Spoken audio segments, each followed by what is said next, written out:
আসসালামু আলাইকুম। আজ ১ সেপ্টেম্বর ২০২৫। আজকে কথা বলার বিষয় বাবা-মায়ের প্রতি ভালো ব্যবহার।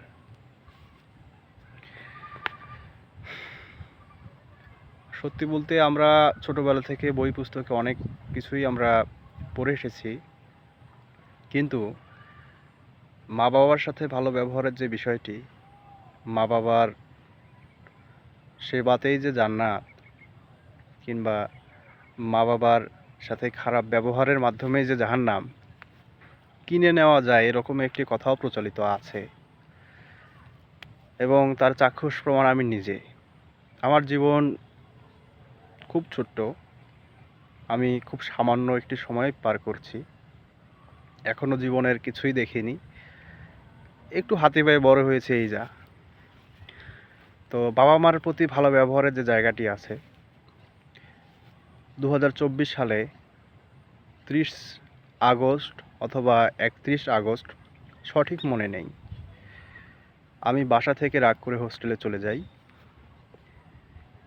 এবং মার সাথে একটু বাজে আচরণ করেই যাই। বিষয়টা এরকম, তার মনে দুঃখ পাওয়ার জন্য যথেষ্ট ছিল। যদিও বা আমি নিজে থেকে তাদেরকে কখনোই কষ্ট দেওয়ার মানসিকতা লালন করি না, কিন্তু কিছু কিছু বিষয় অবচেতন মনে হয়ে যায়। আমরা শয়তানের প্ররোচনায় কিছু কিছু বিষয় করে ফেলি, যেগুলো ফলাফল ভোগ করার সময় প্রথমেই মনে পড়ে যে আমি এই কাজটির জন্য এই ফলাফলটি কিংবা এই কর্মফলটি আমি ভোগ করছি। একই রকম বিষয়ের প্রত্যক্ষদর্শী আমি নিজেও হয়েছিলাম।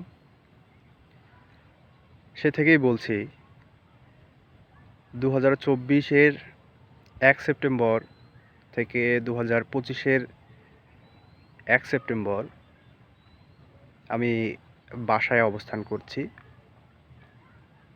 এসব কথা বলার মূল উদ্দেশ্য এই, দীর্ঘ একটি বছর গত ৩০ আগস্ট আমি মায়ের সাথে একটি বছর পর তার পায়ে হাত দিয়ে, দু হাত দিয়ে জড়িয়ে ধরে তার কাছে ক্ষমা প্রার্থনা করি যে মা, আজ থেকে ঠিক একটি বছর আগে এই সময়ে তোমার সাথে আমি বেয়াদবি করেছিলাম। আজ থেকে ১ বছর পর তাৎক্ষণিক মুহূর্তে না হলেও কিছুদিন পরেও আমি তার থেকে ক্ষমা চেয়েছিলাম। মা তো মাই। তো অনেকটা হাসি খেলার ছলে সেই স্মৃতিচারণমূলক বিষয়গুলো আমরা আলোচনা করি। আজ দীর্ঘ একটি বছর পর জীবনের চিন্তাভাবনা অনেকটাই পরিবর্তন এসেছে, কিন্তু একটি বিষয় খুব তীব্রভাবেই পরিবর্তন এসেছে, মায়ের সাথে কখনো খারাপ ব্যবহার করতে নেই। মা মাই, মায়ের সাথে খারাপ ব্যবহার করতে নেই। একটি হাদিস শুনে আমরা বড় হয়েছিলাম যে বাবা মার সাথে কখনো উ শব্দেও কথা বলতে নেই।